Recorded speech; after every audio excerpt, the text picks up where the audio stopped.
Education வேலை வாங்கி தரது கிடையாது, சமூக மாற்றத்தை உண்டாக்கும். The purpose of education is to make change in the society, not to get employment opportunities. வாழ்க்கையில் எதுவுமே இல்லாட்டி தெம்போட நிற்கிறதுக்கு பேர் தான் தன்னம்பிக்கை. எல்லாமே இருந்துக்கிட்டு நிற்கிறதுக்கு பேர் தன்னம்பிக்கை கிடையாது.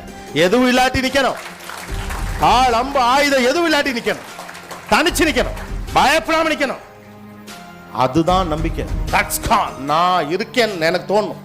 இவ்வளோ பேர் எனக்கு இருக்காங்க, அதெல்லாம் வேண்டியே வேண்டாம்.